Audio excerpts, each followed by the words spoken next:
Innal hamdalillah nahmaduhu wa nasta'inuhu wa nastaghfiruh wa na'udzu billahi min syururi anfusina wa min sayyiati a'malina may yahdihillahu fala mudhillalah wa may yudlil fala hadiyalah wa asyhadu an la ilaha illallah wahdah la syarikalah wa asyhadu anna Muhammadan abduhu wa rasuluh la nabiyya ba'dah. Amma ba'du, segala puji bagi Allah Subhanahu wa taala yang pada malam yang berbahagia ini Allah Subhanahu wa taala masih memberikan kita nikmat sehat dan waktu luang sehingga kita mampu melanjutkan kajian rutin kita setiap Senin malam Selasa membahas kitab Fathul Qorib fikih madhab Syafi'i, dan kita masuk ke pertemuan kedua membahas fikih haji. Di antara kiat untuk mendapatkan ilmu Allah Subhanahu wa taala, ilmu agama ini adalah ikhlas. Karena itulah para ulama, di antaranya Imam Nawawi rahimahullah, mengawali karyanya Al-Arba'in An-Nawawiyah dengan hadis innamal a'malu binniyat. Dan beliau bukan yang pertama. Telah berlalu sebelum beliau, di antaranya Al-Imam Muhammad ibn Ismail Al-Bukhari rahimahullahu ta'ala mengawali kitab Sahih Bukharinya dengan hadis innamal a'malu binniyah. Karena belajar ini adalah ibadah, dan kita paham bahwasanya syarat Allah terima ibadah suatu hamba ada dua. Yang pertama apa? Ikhlas, dan yang kedua mutaba'ah. Kenapa terkadang kita belajar tapi kita enggak mendapatkan hasil? Kita enggak punya ilmu. Mungkin di antaranya adalah niat kita yang tidak benar. Mungkin niat kita bukan pengen dapat ilmu agama. Mungkin niat kita untuk hanya mengisi kekosongan. Mungkin kita kajian gara-gara seseorang, gara-gara teman, gara-gara enggak keenaan, gara-gara biar pengen disebut orang yang rajin ngaji, atau biar dapat akhwat yang juga rajin ngaji, atau biar cocok kita nulis di bio Instagram kita Thalibul Ilmi. Ingat bahwasanya belajar itu ibadah. Niatkan karena Allah Subhanahu wa taala. Kita belajar karena kita tahu ilmu ini bukan sekadar kewajiban. Tapi ilmu itu adalah kebutuhan. Kita tanpa ilmu tersesat. Ingat, di antara hal yang pertama kali iblis lancarkan jerat tipu dayanya kepada kita hamba Allah Subhanahu wa taala, putra keturunan Nabi Adam alaihissalam, adalah menjauhkan dari ilmu agama. Karena itulah kita belajar ilmu agama ikhlaskan karena Allah Subhanahu wa taala. Semoga Allah Subhanahu wa taala menerima amal ibadah kita. Karena kata para ulama, seseorang akan mendapatkan ilmu sesuai dengan keikhlasannya. Semakin dia ikhlas dalam belajar, semakin banyak ilmu yang dia dapatkan. Tapi kalau dia pengajian bukan karena Allah Subhanahu wa taala, maka dia enggak mendapatkan apa-apa. Dia pulang hanya mendapatkan rasa letih dan lelah saja. Dan jangan sampai kita kayak gini. Karena itulah setiap pengajian harus selalu update. Bukan hanya software di HP yang selalu di-update, tapi juga ilmu agama. Niat kita untuk belajar ilmu agama. Kemarin sudah kita bahas pengantar fikih haji. Kita udah kenalan dengan pengertian haji. Siapa yang tahu pengertian haji apa?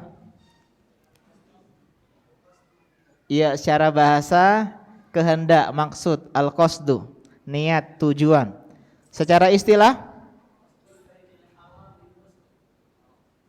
Iya, mengunjungi Baitul Haram untuk apa? Untuk beribadah kepada Allah Subhanahu wa taala. Mengunjungi Baitul Haram, Masjidil Haram di Mekah untuk beribadah. Ini haji, Pak.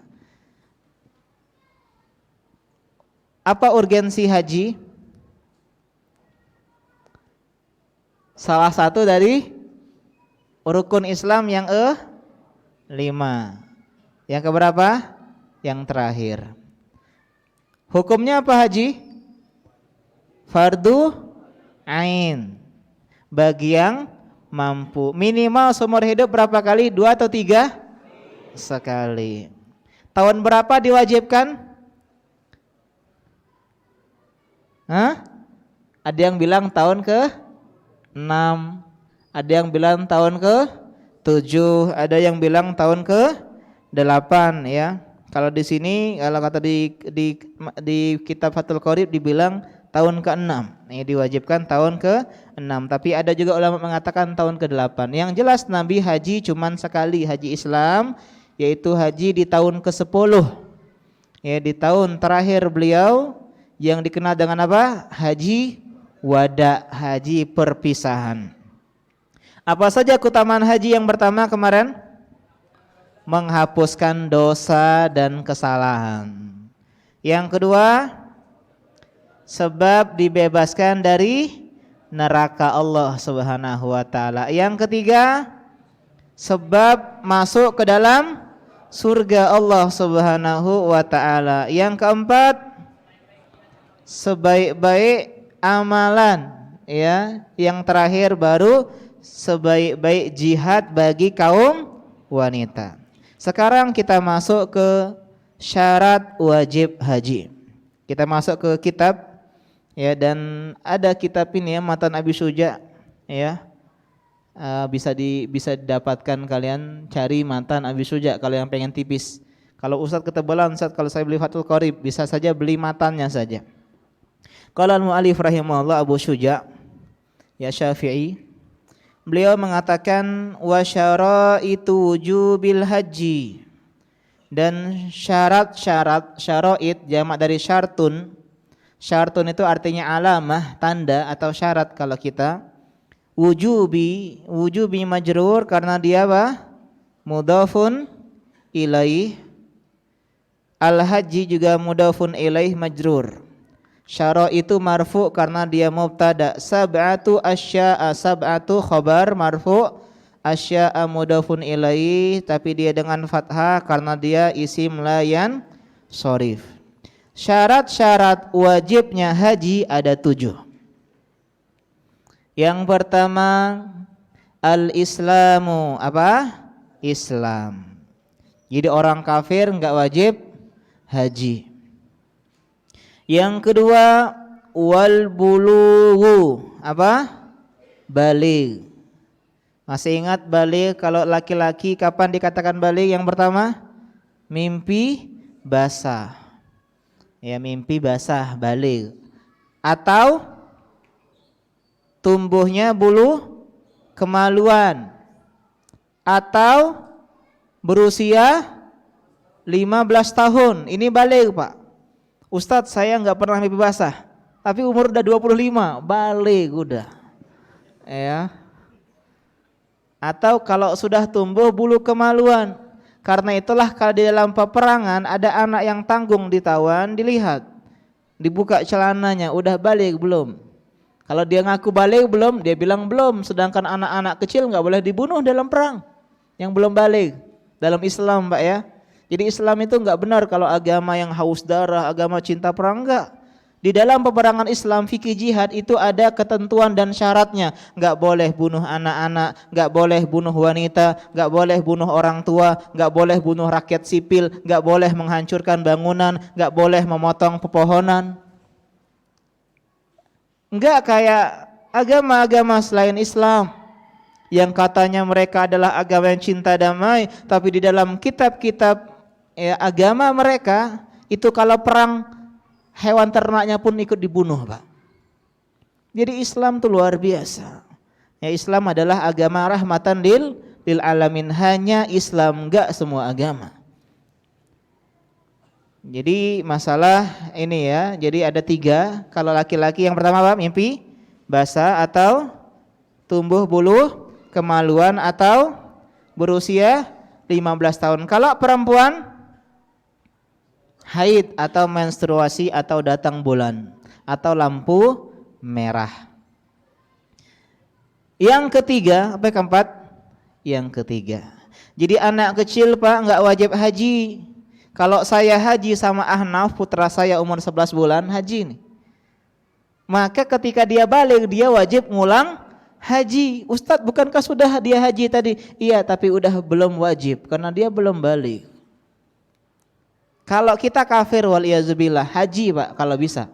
Misal ya, kita udah haji kafir padahal setelah kita masuk Islam kita wajib mengulang haji. Kenapa? Yang sebelumnya tidak sah. Begitu juga kalau kita yang ketiga wal aqlu, berakal. Orang gila enggak wajib haji. Gimana dia menyebut labbaik Allahumma labbaik, labbaik Allahumma hajjan? Enggak bisa dia. Jadi yang ketiga orang yang berakal. Dan akal ini sebab disyariatkanlah taklifiyah, pembebanan syariat. Kenapa orang yang gila itu enggak wajib sholat Pak? Karena akalnya rusak. Akalnya rusak. Ada enggak akal? Ada dia, tapi akalnya rusak. Kenapa anak kecil enggak wajib beribadah yang belum balik? Ada enggak di akal? Ada di akal. Cuman belum berfungsi dengan baik. Ya, masih belum matang bahasanya. Kalau dia udah balik, udah matang akalnya. Udah disuruh sholat, udah disuruh pakai jilbab. Kenapa orang yang pikun, Pak, enggak wajib haji, enggak wajib ibadah? Yang pikun udah kadalu warsa akalnya, udah error.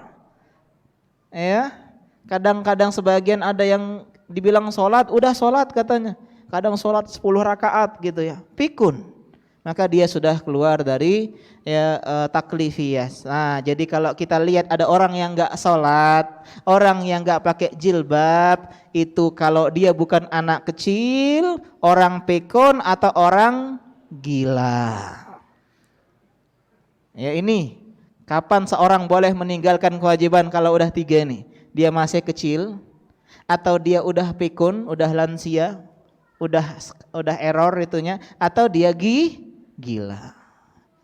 Tapi sekarang anehnya yang pakai cadar ya malah dipermasalahkan, dijadikan wacana. Sedangkan yang pahanya sekilan ya enggak pernah dipermasalahkan. Enggak ada orangnya pakai tank top datang ke misalnya instansi pemerintah, enggak pernah dimarahin. Ente kenapa pakai baju kayak gini, yang sopan dong. Enggak, mungkin dia menikmati.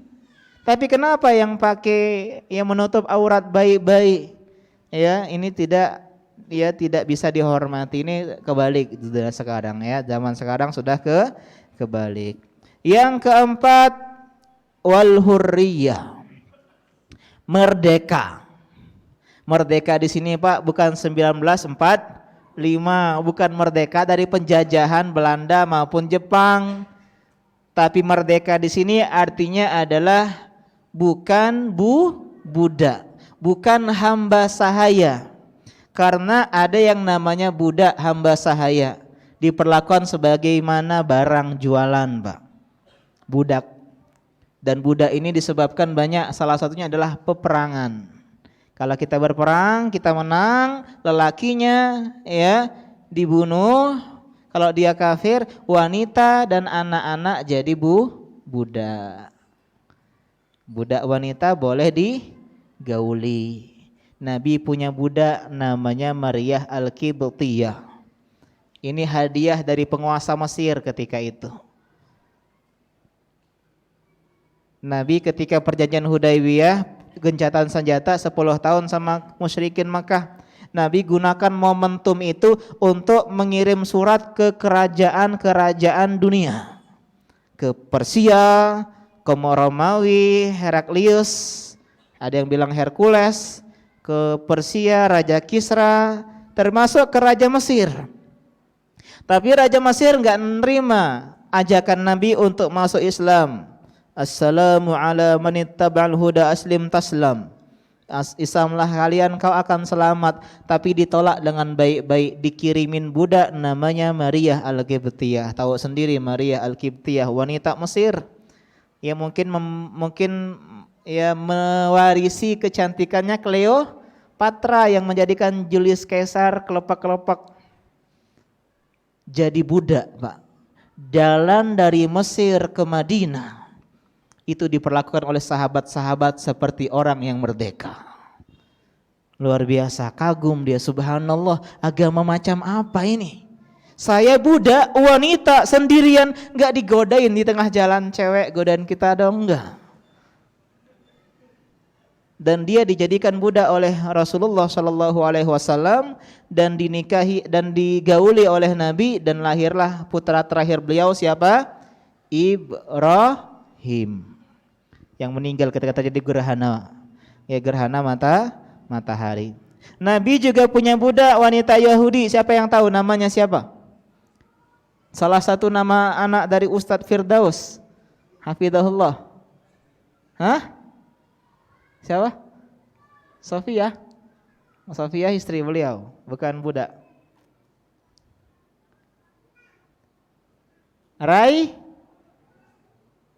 Rihanna.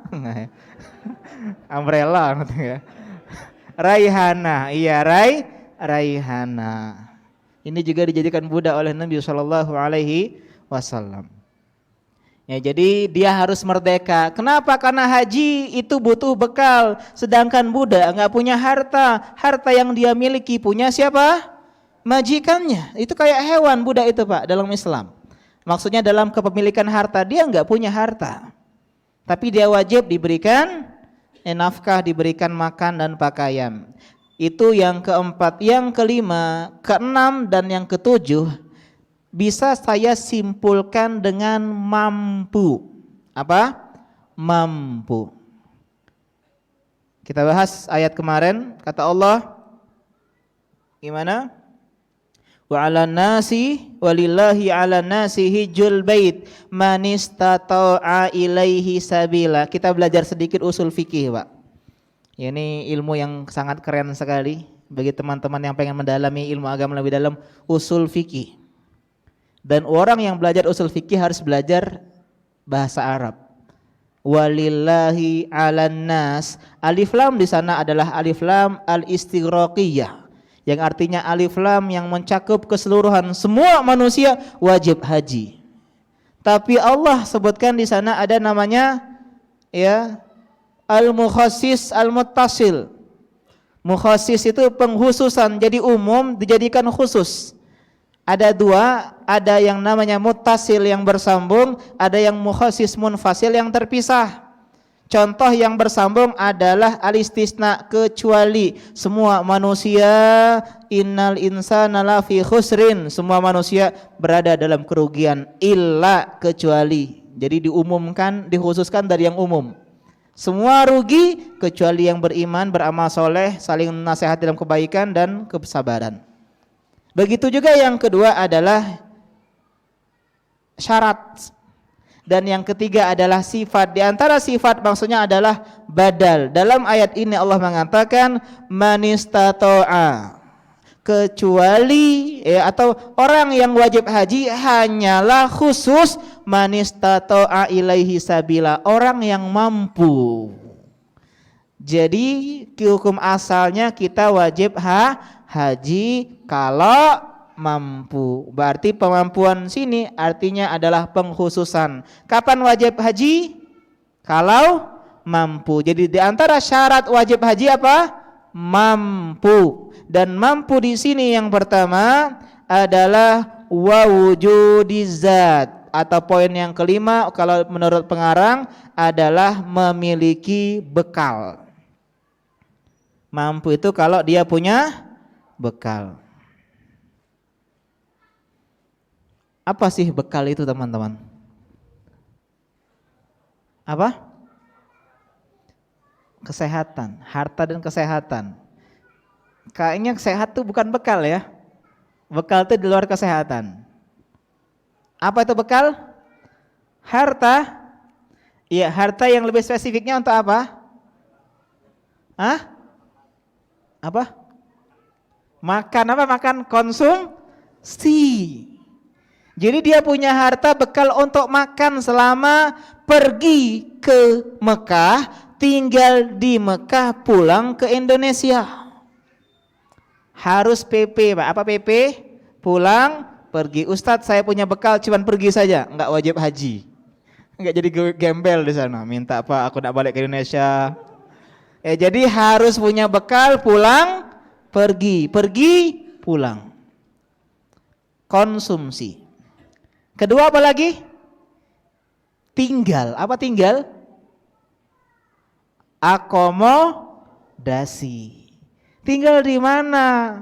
Nginap di hotel kan butuh bekal, butuh biaya. Kemudian yang kedua, langsung saja, bekal yang selanjutnya termasuk adalah, ya kalau di sini beliau sini pisahkan ya, kalau kita bisa satukan, yaitu yang paling penting transportasi, tiket pesawat, visa, suntik meningitis, kemudian apa lagi? Sekarang pakai mata-mata itu loh, ya. Kemudian apa lagi? Tiket pesawat, visa masuk, visa keluar. Ini namanya bekal. Konsumsi, akomodasi, transportasi. Semuanya harus pulang pergi. Ustadz, saya punya tiket pesawat Ustadz ke Arab Saudi. Baliknya ada kate, belum mampu haji. Jadi haji itu harus paket.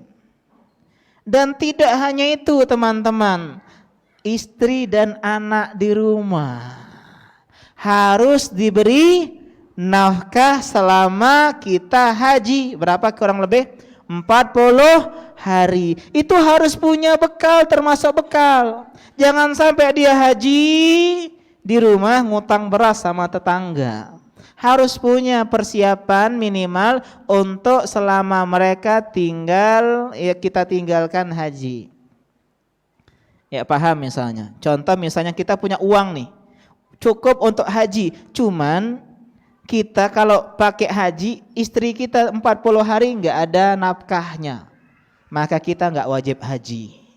Jadi kalau kita wajib haji, kalau kita punya bekal pergi pulang Arab Saudi ya, dan juga punya nafkah yang kita tinggalkan untuk orang yang kita tinggalkan, yang wajib kita nafkahi siapa?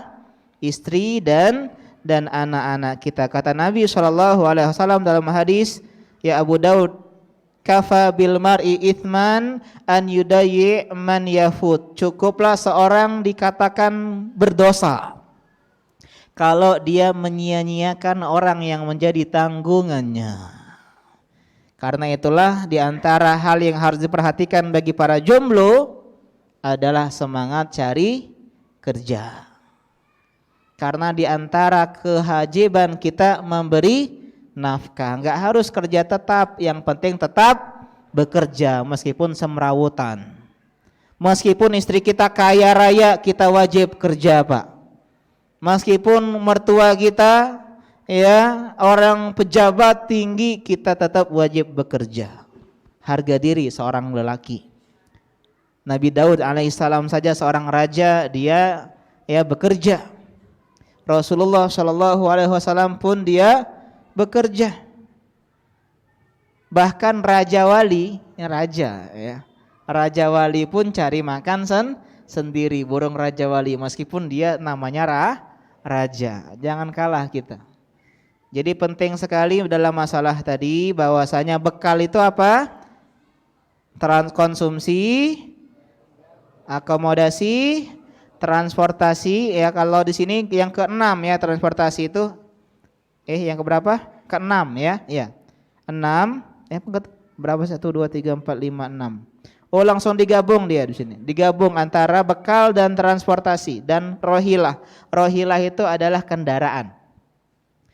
Dan juga termasuk nafkah yang kita tinggalkan untuk anak istri kita selama kita haji. Ini baru dikatakan bekal. Apakah cukup ini Pak dikatakan mampu? Jawabannya tidak. Ustadz kalau misalnya ya dia hanya punya pergi tadi, kita katakan kalau dia pergi terus pulang cari di sana, Ustadz biar saya cari nafkah di sana. cari kerja di sana, tetap dikatakan belum wajib haji. Jadi harus pulang pergi. Kemudian poin yang selanjutnya masalah mampu adalah wa takhliyatut thoriq. Kata Syekh di sini takhliyatut thoriq artinya adalah amnut thoriq, amannya jalan, jalan yang aman. Apa maksud jalan tidak aman? Ada perang di Arab Saudi misalnya. Di Arab Saudi lagi perang. Kita udah punya harta, tapi kita dibilang gak mampu haji. Kenapa? Gak aman.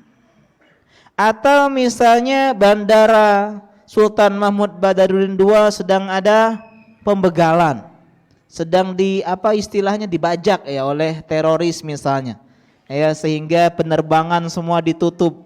Kita mampu, tapi karena jalan tidak aman, kita dikatakan tidak wajib haji. Atau misalnya kita bisa jalan kaki, tapi kita akan melewati kampung begal yang terkenal kampung tersebut, kalau orang luar lewat nggak selamat, kita nggak wajib haji. Kenapa? Jalan tidak aman. Atau Indonesia sedang diserang oleh kafir misalnya, kita haji? Nggak wajib haji. Jadi yang kedua adalah jalan yang aman.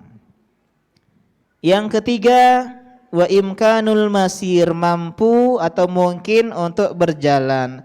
Bisa dikatakan yang ketiga fisik yang sehat. Orang kaya, uangnya em-eman, jalannya aman, cuman dia sakit, nggak bisa berjalan. Mampu nggak haji?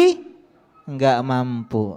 Jadi bisa kita simpulkan kemampuan dalam haji mencakup 3 hal. Yang pertama bekal, yang kedua jalan yang aman, yang ketiga fisik yang sehat yang mampu melakukan perjalanan haji. Kalau salah satu dari 3 hal ini nggak ada, dikatakan dia belum wajib berhaji. Yang paling susah apa kira-kira? Dari 3 ini apa? Bekal ya. Kalau fisik, wah insya Allah siap Pak. Sekarang pun suruh haji kuat. Kalau jalan aman, alhamdulillah penerbangan internasional kita luar biasa. Ya aman. Cuman bekal. Ini yang sedang kita usahakan dan upayakan. Ibu saya sepulang haji dia bilang, "Op," panggilan saya Oop, orang Kayu Agung ya. "Op, nabunglah haji." Karena ibu saya melihat 2 pasang suami istri masih muda Pak haji. Ditanya oleh ibu saya kepo. "Loh kok bisa nak muda ini udah haji?" "Ya Bu, kami nabung haji dari SMA." Ini pacaran dulunya, sama-sama nabung haji, Masya Allah. Pacaran yang soleh ini. Ya. Kemudian dia istiqomah ya. Menikah, ketika menikah tabungan hajinya udah sama-sama Pak, sama-sama pas. Jadi mereka nikah muda dan bisa haji, Masya Allah ya. Di satu sisi ya ada yang nggak baiknya, tapi satu sisi mereka semangat untuk haji ibadah. Kita jarang loh orang-orang seperti itu. Kita mikirnya gimana biar apa? Menghalalkan si dia. Padahal menikah itu ya wajib nggak? Hukum asal menikah apa? Sunnah. Bisa wajib kalau kita takut terjerumus ke dalam zina dan kita punya mampu finansial, baru wajib. Hukum asalnya ulama bilang sunnah. Tapi kalau sengaja menjomblo, ini haram dalam Islam. Nahan nabiyyu anit tabatul. Ingat Pak, yang sengaja menjomblo, bukan terpaksa menjomblo. Terpaksa menjomblo itu enggak haram. Kenapa? Enggak laku. Ya. Dia udah nyari-nyari tapi ditolak-tolak.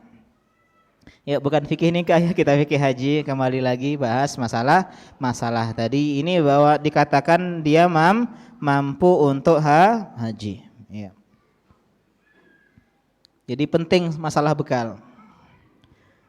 Ustadz, gimana kalau dia orang yang mampu secara bekal, jalan aman tapi fisiknya sudah tua? Ulama beda pendapat. Yang pertama, dia wajib membadalkan haji.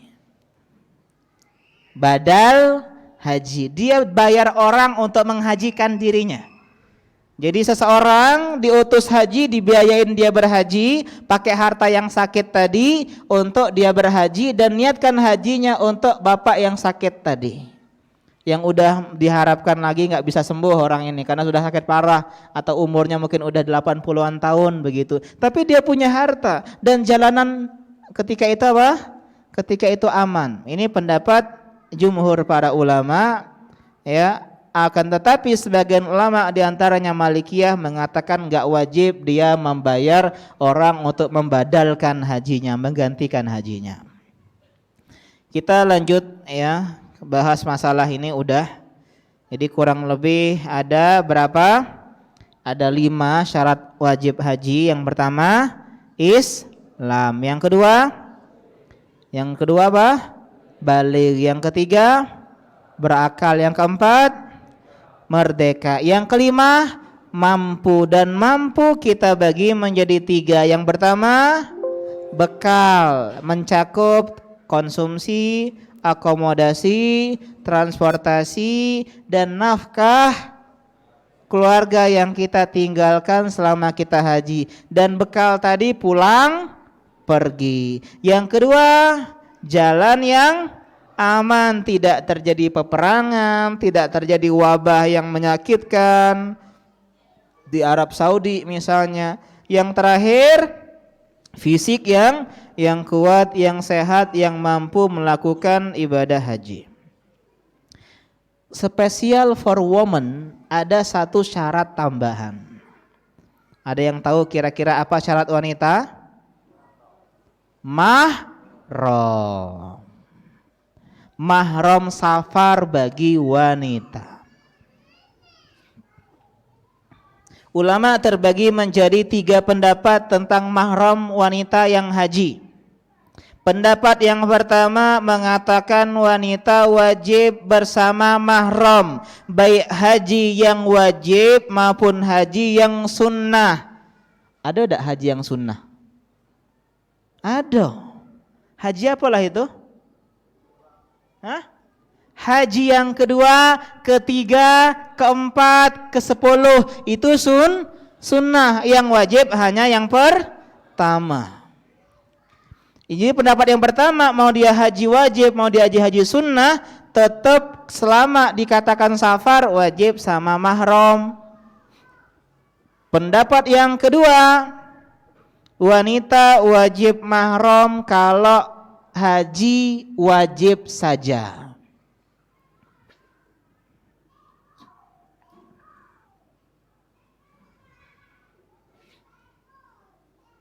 Kebalik afwan ya. Wanita wajib haji disertai mahram kalau haji sunnah. Haji apa? Sunnah. Kalau haji wajib tidak wajib mahram. Yang wajib adalah jalan yang aman dan teman yang dipercaya.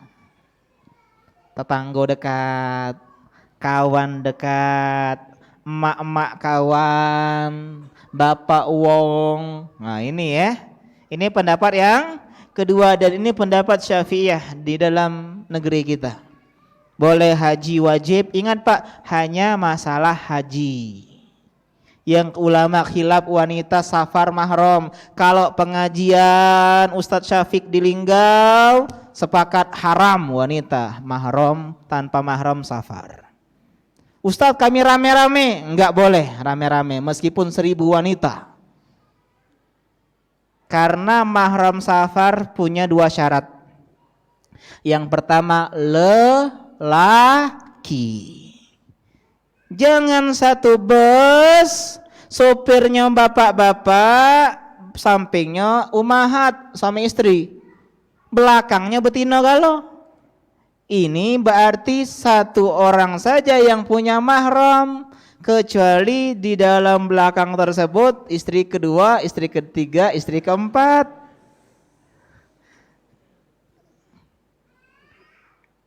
Jadi harus punya mahram tuh laki-laki Pak. Saya safar Ustadz, kata perempuan, sama siapa? Ibu, enggak boleh. Sama adik perempuan, enggak boleh. sama adik laki-laki, masya Allah. Berapa umurnya? 1 tahun. Yang kedua syaratnya harus balik. Gak bisa anak bayi ibu mana mahramnya ini anak bayi 1 tahun, nggak bisa. Kalau ibunya digoda cowok nggak bisa mantuin, nggak bisa anaknya, anak bayinya. Jadi syarat mahram ada 2 bagi wanita. Yang pertama laki-laki, yang kedua balik. Jadi tolong teman-teman wanita akhwat yang kadang masih safar tanpa mahram, minimal bertobat di jalan. Astagfirullah. Lagi berusaha dia tuh, astagfirullah. Kalau meninggal tengah jalan khawatir su'ul khotimah. Ini sebagian akhwat kita safar tanpa mahram, update status. Lagi di bandara SMB, cekret. Kalau kita mah nggak apa-apa, ya gitu ya. Kalau perempuan tanpa mahram, kecuali dia sama mahram, mungkin nggak masalah. Ya sama kakak nggak masalah. Pemandangannya bagus ya di kereta api, dia sendirian, jangan. Takutnya ini termasuk menampakkan dosa terang-terangan. Ya diam-diam baik, kan dosa itu ya, dosa. Jadi diam-diam. Fattaqullaha mastata'tum. Semoga Allah mudahkan wanita-wanita yang hobi safar tanpa mahram segera menemukan mahramnya. Pendapat yang ketiga, tidak wajib mahram mutlak kalau haji. Wis enak pendapat ini. Zohiriyah nih, Ibnu Hazm dan kawan-kawan. Haji Pak ya, ingat. Bukan pengajian, dan ingat jarak safar itu 85 kilo. Kalau dari sini ke Layo nggak safar lah. Ustadz kalau dari rumah aku di Merah Mato ke sini bukan safar, Pelaju Merah Mato. Ya, apalagi Talang Jambi, aku Talang Jambi bukan safar ya, masih apa? Masih di bawah 85 kilo. Tapi kalau dari sini ke Prabu, dari sini ke Muara Enim, Lubuk Linggau, Pagar Alam, apalagi sampai ke Thailand sana, ya itu namanya safar. Kata Nabi SAW, la tusafirul mar'atu illa ma'adhi mahramin. Enggak halal seorang wanita safar perjalanan jauh kecuali disertai mahramnya, ayahnya atau pamannya atau kakaknya atau adiknya, yang jelas laki-laki dan dia sudah balik. Hadis ya sahih riwayat dalam sebuah hadis Bukhari dan Muslim. Ada seorang suami bilang, ya Rasulullah, inna imraati kharajat hajatan wa inik tabattu fi ghazwati kaza wa kaza. Istri aku pengen haji, aku pengen perang. Gimana ya Rasulullah? Intalik fahujja ma'amraatik. Kau enggak usah jihad, kau temani istrimu berhaji. Saking mulianya wanita, Pak, enggak boleh safar sendirian. Boleh enggak Pak ratu jalan sendirian? Enggak boleh, harus ditemani pengawal. Islam itu menjadikan wanita ratu. Boleh enggak ratu salaman sama orang-orang masyarakat awam? Enggak boleh, hanya orang-orang tertentu yang boleh salaman sama ratu. Begitu juga di dalam Islam. Jadi Islam itu bukan nyusahin banget sih, enggak, tapi ini bentuk memuliakan wanita. Ya, ini diantara bentuk pemuliaan wanita. Dalam Islam wanita dimuliakan sedemikian rupa sampai ada surat namanya An-Nisa, wanita-wanita, enggak ada surat Ar-Rijal, laki-laki. Ya, sudah masuk azan ya? Belum? Dikit lagi. Tapi saya pernah sampaikan ya ketika saya ngajar di SD ya. Ketika saya bilang wanita itu dimuliakan, enggak ada surat Ar-Rijal, adanya surat An-Nisa. Ada anak SD bilang, Ustadz, ada ayat surat laki-laki di Al-Quran. Apa dia ada? Surat Ibrahim, surat Yusuf, surat Muhammad, Masya Allah, surat Nuh. Ya anak Ustadz yang bilang begini. Ini adalah ego seorang lelaki. Wah ya.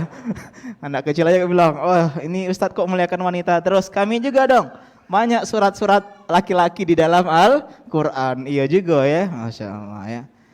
Jadi intinya tadi ya, bahwasanya 3 pendapat ini. Yang lebih tepat adalah pendapat pertama, bahwasanya mutlak Seorang wanita nggak boleh haji maupun hajib maupun sunnah kecuali disertai mahram. Ustadz, kalau dia mampu, dia punya harta banyak, jalannya aman, terus bla bla, kalau dia nggak ada mahram, dia tidak wajib haji.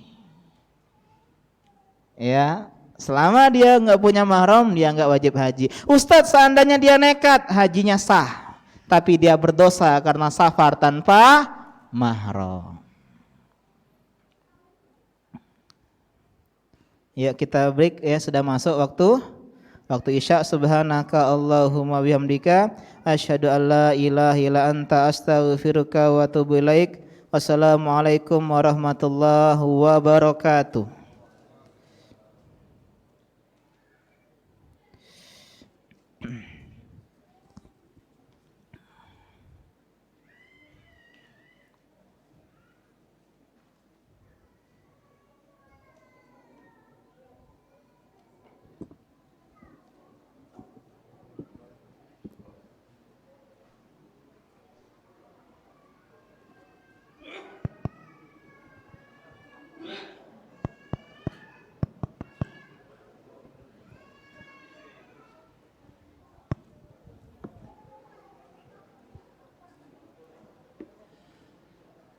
Allahu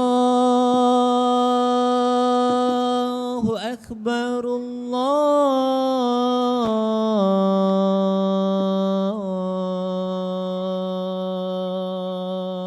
Akbar.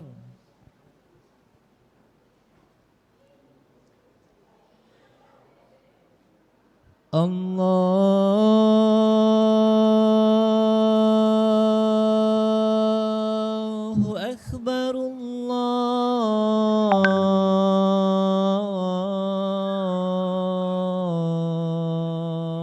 Akbar.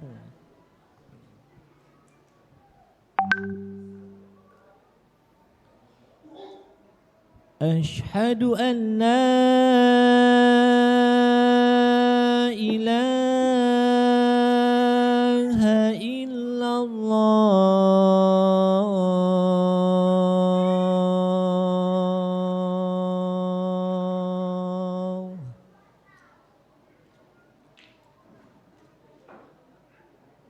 Asyhadu an la ilaha illallah.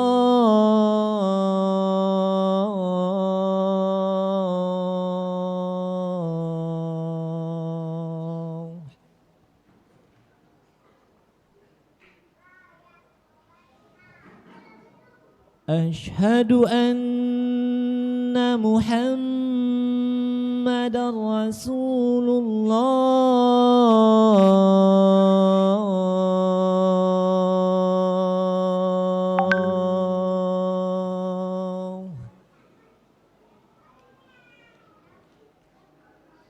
Asyhadu anna Muhammadar Rasulullah.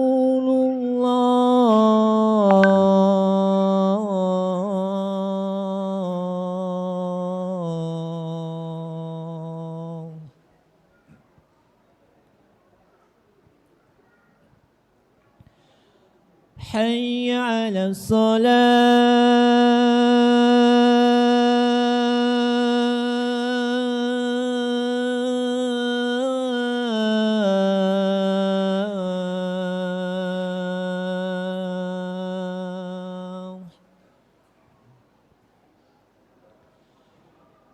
Hayya 'ala shalah.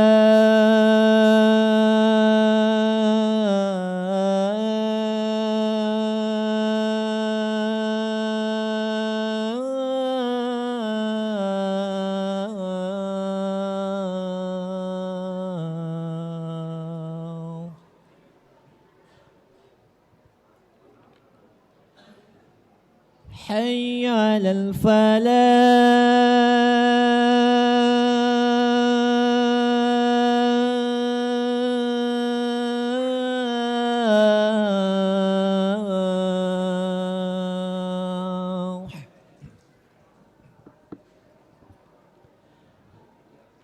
حي على الفلاح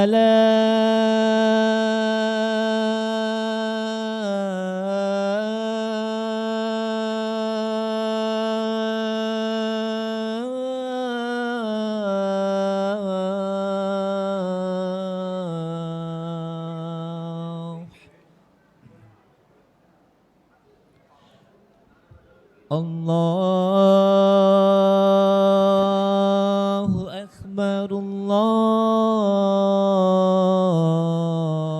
أكبر لا إله إلا الله.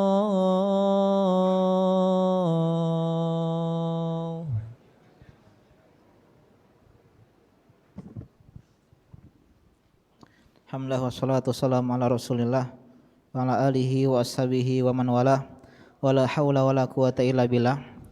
Jadi kita simpulkan tadi bahwasanya wanita tentang haji itu ada 3 pendapat. Yang pertama wajib mahram secara mutlak, ini pendapat yang lebih tepat.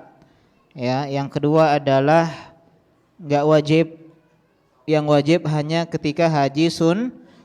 Adapun haji wajib itu hanya butuh teman atau orang yang bisa diamanahi, terpercaya sebagai pendamping dan penemannya. Dan pendapat yang terakhir Zahiriyah, ini pendapat yang syadz, yang menyeleneh, bahwasanya bolehnya wanita safar tanpa mahram ketika haji. Adapun selain haji maka ulama sepakat enggak boleh. Meskipun memang ada sebagian ulama sekarang yang mengatakan boleh saja selama jalannya aman. Ya, contoh misalnya dia di bandara dijemput, ya diantar ke bandara, di bandara naik pesawat, di pesawat dijemput. Yang lebih tepat adalah enggak boleh. Dan saya bersyukur punya mertua yang enggak pernah membiarkan putrinya safar tanpa mahram, sehingga saya pun demikian. Kadang ke tempat mertua itu hanya untuk jemput saja. Ini diantara bentuk pemuliaan kita kepada seorang wanita. Lelaki yang soleh adalah lelaki yang mengatakan kepada istrinya, kau tak akan kubiarkan sendiri. Ya, kau tak akan kubiarkan safar sendiri. Kemudian selanjutnya adalah wanita yang sudah bersuami meminta izin. Ya, minta izin. Yang pertama, poin meminta izin kepada suami. Kalau haji wajib maka dia minta izin kepada suaminya, dan suami enggak boleh melarang.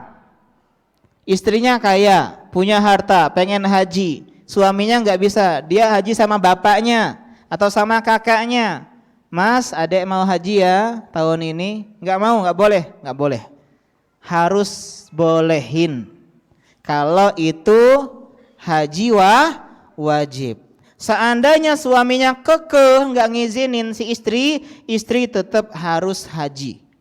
Karena ketaatan kepada Allah lebih didepankan dibandingkan ketaatan kepada suami. Kalau haji sunnah, maka dia harus minta izin kepada suami, dan suami berhak melarang, boleh melarang. Enggak usah dek, ya. Ini karena haji yang kedua kali, haji sunnah. Ya enggak usah dek, biar duitnya untuk bikin bangun rumah be, renov rumah. Dan istri wajib taat suami. Kenapa? Karena taat suami wajib, haji sunnah, hukumnya sunnah. Selanjutnya, poin selanjutnya adalah badal haji.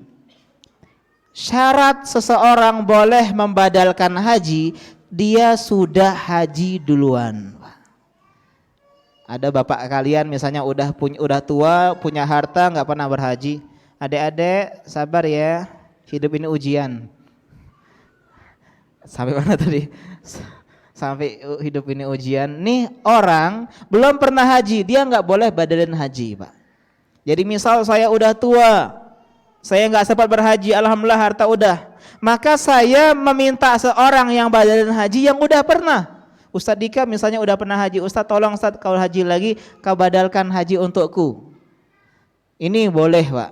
Tapi kalau orang tersebut belum pernah haji untuk dirinya sendiri, dia nggak boleh membadalkan haji orang lain. Ada sebuah kisah, ya, sebuah kisah dari Abu Daud dan semisalnya, Nabi pernah berhaji.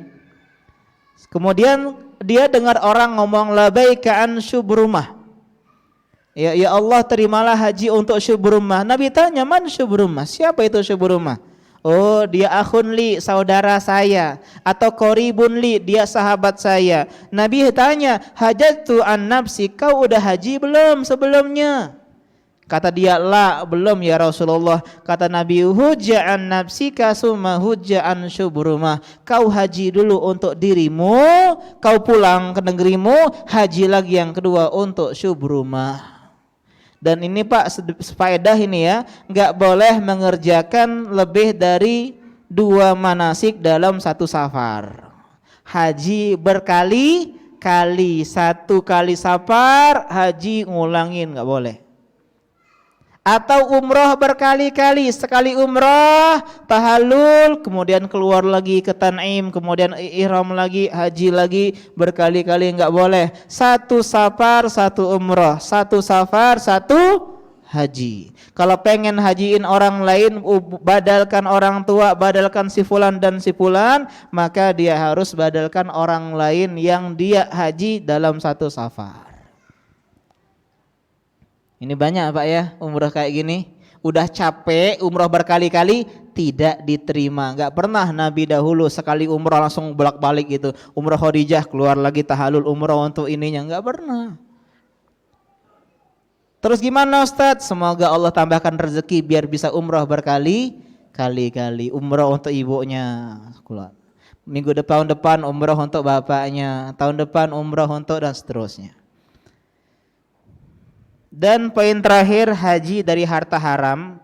Jawabannya adalah ulama beda pendapat. Jumhur mengatakan hajinya sah tapi berdosa. Dan ini yang lebih tepat Pak. Ada Imam Ahmad mengatakan hajinya enggak sah. Innallaha thayyibun la yaqbalu illa thayyiban. Allah Maha baik, enggak terima kecuali yang baik-baik. Tapi yang lebih tepat, haji orang dari harta yang haram hajinya sah.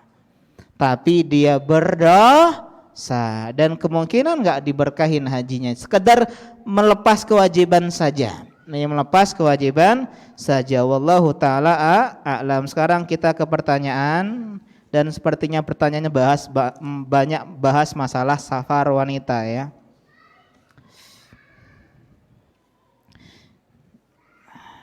Saya pernah dengar ceramah ada haji tamatu. Apa yang dimaksud dengan haji tamatu? Ini akan kita bahas nanti ya. Mau sekarang atau mau nanti? Nanti saja ya, biar penasaran ya. Biar kalian kajian terus. Ya. Jadi menunda penjelasan itu diperbolehkan kalau tidak darurat. Menunda penjelasan diperbolehkan selama tidak darurat. Kalau darurat nggak boleh ditunda. Ustadz darurat ditelepon. Ustadz apa hukum ini? Kasih tahu nggak ya? Nah, nggak boleh kayak gitu. Kenapa dia menunda? Harus jawab kalau darurat. Tapi kalau cuma sekedar nambah ilmu, nambah wawasan, ini belum darurat, boleh ditunda. Bagaimana hukumnya bagi perempuan yang merantau kuliah tanpa mahram? Ini sering sekali ditanyakan, termasuk berkali-kali di sini ya, di lembar ini. Yang diharamkan itu safar, bukan mukim. Misal ada akhwat, ya dia tinggal di luar kota. Dia kuliahnya di sini, dia orang dusun, orang desa, dia kuliah di Indralaya atau kuliah di Muhammadiyah misalnya. Dia ngekos kontrak di sini. Yang berdosa itu kalau dia lagi jalan, naik mobil, berdosa itu nyampe sini tidak lagi. Karena sudah mukim. Tapi harus ada teman yang bisa dipercaya, ibu kos. Atau ada keluarga mungkin di Palembang, atau ada kawan mungkin yang bisa dipercaya, atau misalnya ada ibu-ibu pengajian di sini ini ya. Jadi selama dia di sini dia nggak berdosa ya. Sama kayak orang mondok ke Jawa yang jadi safar itu perjalanannya. Kalau udah nyampe di Jawa, udah di pondok di asramanya, misalnya santriwati sekarang, dia nggak dosa karena dia sudah mukim dan dia bukan musafir. Paham insyaallah ya?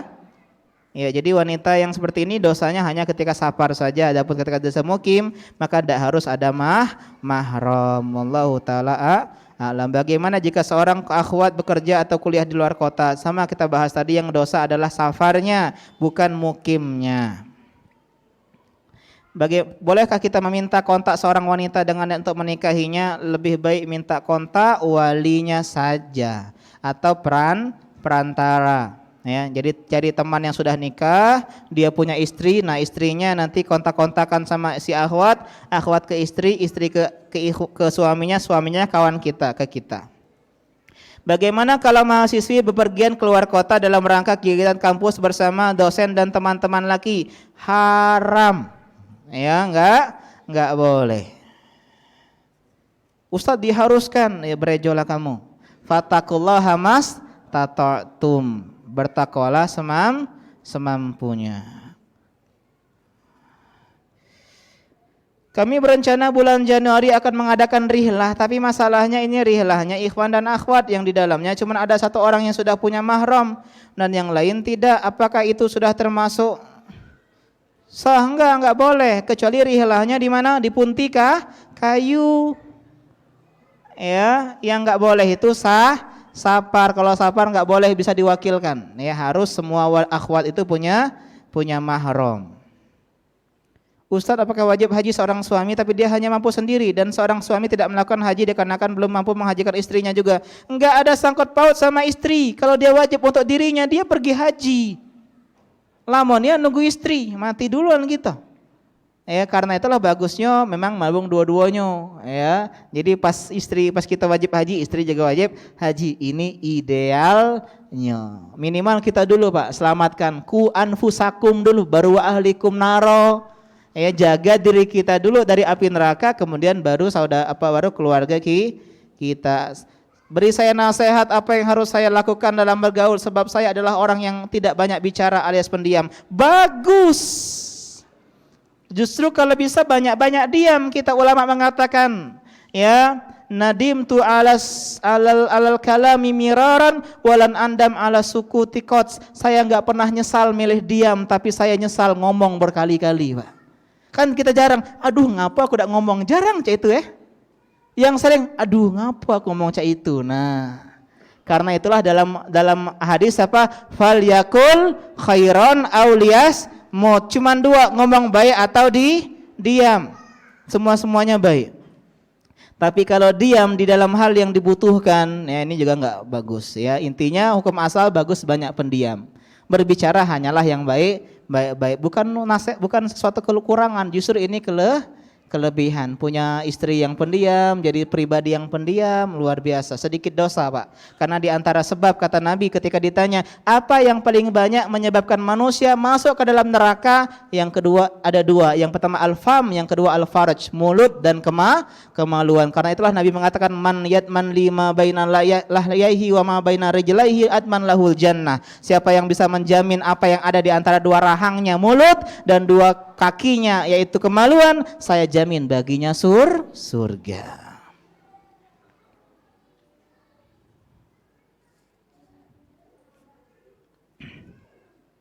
Kalau pendaftaran haji, cicilan tabungan haji wajib dengan sistem riba dari pemerintah, apakah haji kita sah?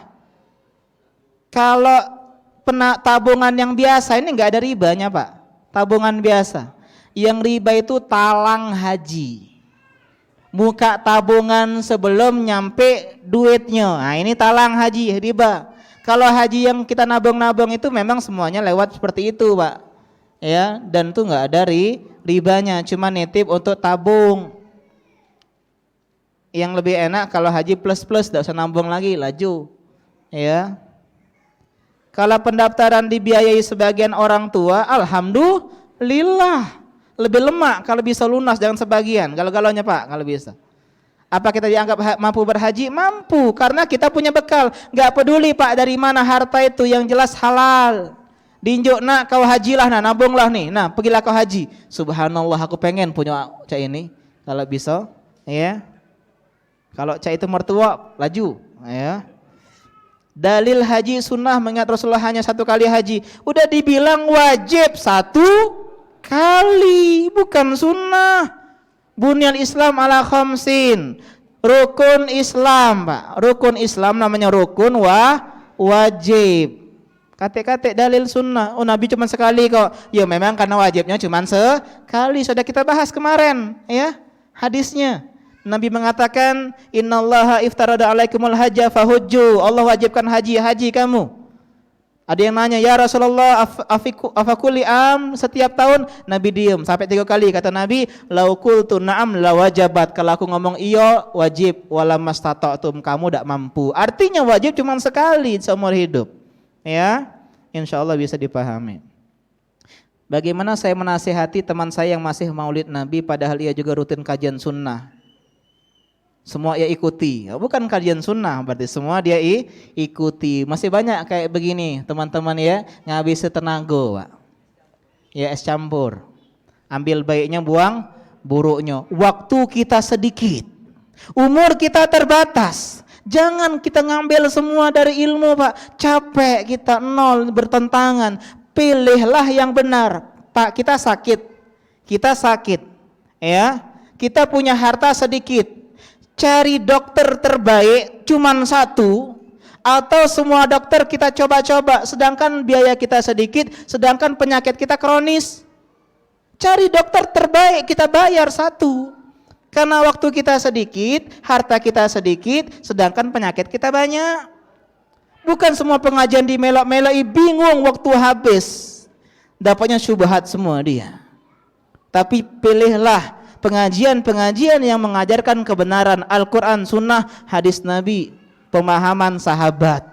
Ini Pak. Karena yang benar itu siapa? Rasulullah, guru kita. Rasulullah teladan kita. Asyhadu anna Muhammadan Rasulullah. Dan orang yang langsung mengambil ilmu dari Muhammad Rasulullah siapa? Sahabat. Beramal sebagaimana pemahaman sahabat. Sahabat gak pernah maulid Nabi Pak. Aisyah paling cinta sama Nabi. Nabi meninggal masih ada istri-istrinya, masih ada sahabatnya, masih ada cucunya. Tidak ada satu ayat maupun satu hadis yang mengajarkan mereka merayakan maulid Nabi. Kita punya anak Pak. Ya, kita punya anak, saya sampaikan bahwasanya dia nggak pernah ngikutin perintah kita. Tapi setiap ya dia kita suruh beli ini nggak mau, disuruh jangan keluar malam dia malah balik besok pagi, ya. Dia suruh kita rajin belajar, dia malah main TikTok entah apa yang merasukimu, ya. Tapi ketika kita ulang tahun, happy birthday to you, Abi selamat ulang tahun. Kira-kira ini anak berbakti atau tidak? Tidak. Karena yang dilihat sepanjang tahun kita, ini istri Nabi dibilang pakaiannya radikalis. Pakaian Nabi cingkrang dibilang radikalis. Dikatakan cinta Nabi. Sepakat Pak mazhab bahwasanya cingkrang itu syariat Islam. Hanya ulama beda wajib atau sunnah. Cadar sepakat itu syariat Islam. Hanya ulama beda pendapat wajib atau sunnah. Ini masa orang yang dicinta sama Nabi malah mampu seperti ini. Nasihatkan bahwasanya yang lebih tepat 12 Rabiul Awal itulah hari wafatnya Nabi. Kita merayakan apa? Merayakan kematian. Kemudian selanjutnya yang pertama kali mengadakan Maulid Nabi adalah ya Bani Fatimiyah, ya orang-orang Syiah yang pengen merusak konsentrasi orang-orang kaum muslimin dan udah dibantai oleh Salahuddin Al-Ayyubi rahimahullah. Ya jadi nggak benar teman-teman. Jadi janganlah ngambil pengajian ambil baiknya buang buruknya. Kajian sunnah aja udah. Ya kajian sunnah. Ini panjang ini, enggak apa ya. Ketika sujud kemudian kita mau berdiri rakaat selanjutnya, sebaiknya kita duduk sebentar setelah sujud atau langsung berdiri saja. Duduk istirahat ulama terbagi menjadi 3 pendapat. Yang pertama, duduk istirahat enggak sunnah. Ini pendapat pertama, mutlak enggak sunnah. Ngapa enggak sunnah? Kate bacoan. Apa dia bacoan sujud duduk istirahat? Kate muwazir bahasa orang ya, mubazir, ini pendapat pertama. Pendapat yang kedua mengatakan tidak sunnah duduk istirahat kecuali ada hajat. Karena sahabat yang melihat Nabi duduk istirahat adalah sahabat yang masuk Islam di akhir hidup Nabi. Dan Nabi udah tua, Nabi udah lemah, sehingga dia butuh tumpuan ketika dia mau bangkit yang dikenal dengan duduk istirahat. Ini pendapat sebagian ulama di antara Syekh Utsaimin dan Syekh Sa'di rahimahullah. Pendapat ketiga, pendapat Syekh Albani bahwasanya duduk istirahat sunnah, dan ini mazhab Syafi'iyah, dan ini pendapat yang lebih tepat, tapi boleh sesekali ditinggalkan. Kalau saya boleh duduk, boleh tidak duduk, ya, karena duduk itu sunnah, nggak ada yang bilang wajib.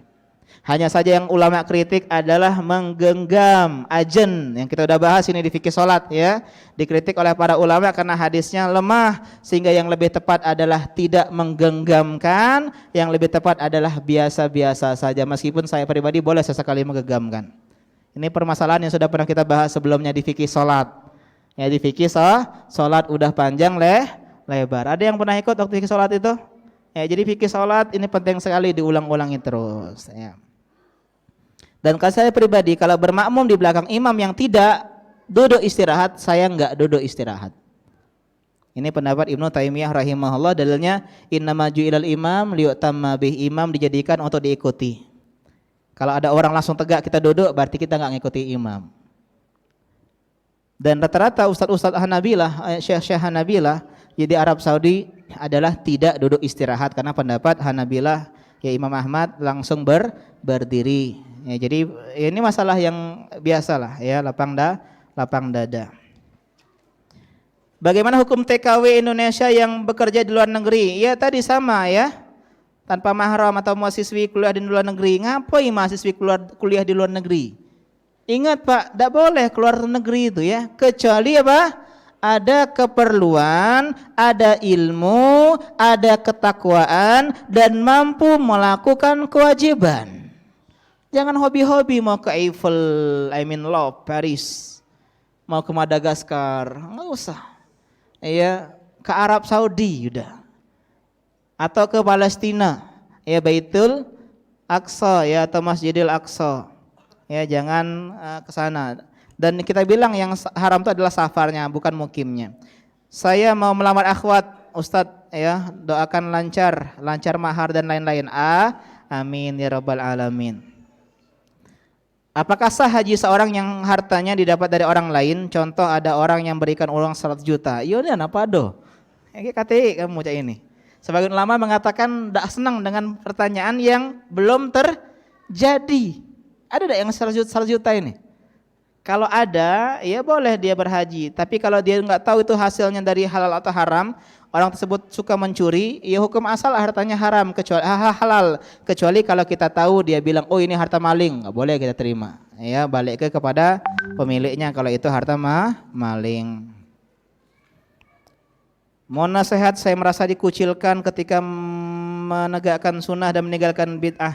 Padahal saya sudah bergaul dengan baik dan menunjukkan adab yang baik sesuai sunnah kepada masyarakat. Saya dikucilkan karena tidak ikut yasinan dan tahlilan untuk mayit. Bagaimana saya istiqomah? Ya inilah Indonesia. Welcome to negeri plus 62. Negeri di mana kalau orang nggak sholat biasa-biasa saja. Orang nggak puasa Ramadan biasa-biasa saja. Orang nggak tahlilan sesat. Ya, ini ya prakteknya sekarang ini. Sabar saja. Paling lama-lama dibilang Muhammadiyah, udah selesai.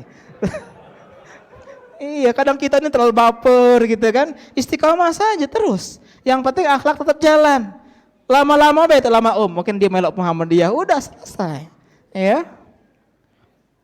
Terakhir ya. Apakah syarat mampu khusus perempuan termasuk tidak berada dalam masa iddah? Bagus sekali pertanyaan ini, sengaja saya nggak bahas karena panjang ya. Iya, perempuan sebaiknya atau seharusnya tidak haji dalam keadaan masa iddah. Ya, masa iddah, wanita yang ditalak 3 kali haid, wanita yang meninggal suaminya 4 bulan 10 hari dan seterusnya. Mohon nasihatnya bagian kebiasaan beberapa imam masjid yang berzikir ba'da sholat dengan suara keras sehingga mengganggu beberapa jamaah yang terlambat sholat sunnah. Hukum zikir pada sholat dikeraskan dan diakhiri salawat salaman berkeliling bagaimana? Ya jelas ini enggak ada dalil dari Nabi SAW. Tapi mengeraskan zikir masyru', ya keras itu enggak masalah. Yang dipermasalahan adalah komando. Kalau zikir sama-sama subhanallah subhanallah. Alhamdulillah alhamdulillah. Dia keras, terdengar suaranya, ini enggak masalah. Ya, karena sebagian riwayat mengatakan bahwasanya Nabi SAW terdengar dengan zikirnya. Jadi zikirnya dikeraskan. Tapi meskipun boleh juga tidak dikeraskan. Yang disalah itu adalah seperti kebiasaan di masjid-masjid kita. Lihat kalian umroh, coba enggak ada zikir kayak gitu. Habis salam udah subhanallah subhanallah, zikir sendiri-sendiri. Ada yang keras, ada yang enggak keras. Kemudian sholat jenazah kita, enggak ada baca doa ini terus-terus. Doa itu di dalam sholat, ketika sujud sebelum salam, bukan ketika setelah sholat. Karena hukum asal doa itu di dalam sholat kalau ibadah. Contoh Nabi jumroh, lempar jamrah. Ya, jamrah ada 3, ada sugro, ada wusto, ada kubro akobah. Nabi ngelempar jamrah doa, lempar yang kedua doa, lempar ketiga enggak doa. Kenapa? Udah keluar dari ibadah. Jadi sesekali boleh doa habis sholat, cuman enggak dirutinkan. Maksud doa-doa setelah sholat maksudnya adalah sebelum salam. Wallahu taala a'lam. Jadi bagi teman-teman yang masih seperti ini, ya insyaallah enggak ada di sini ya. Ya bahwasanya kita tuh mengikuti Nabi Pak, bukan mengikuti kebanyakan manusia. Ustadz, masjid sekarang semuanya zikir jamaah keras-keras komando satu suara. Kita tanya mana dalil Al-Quran dan Sunnah Nabi SAW. In tuti aktsara man fil ardi yudilluka an sabilillah. Kalau kalian mengikuti semua orang, kebanyakan manusia di muka bumi, mereka bukan menunjukkan kepada kebenaran, tapi menyesatkan kita dari jalan Allah Subhanahu wa taala. Kita akhiri, semoga Allah berikan kita hidayah sunnah sampai kita meninggal nanti. Subhanaka Allahumma bihamdika asyhadu an la ilaha illa anta astaghfiruka wa atubu ilaik. Wassalamualaikum warahmatullahi wabarakatuh.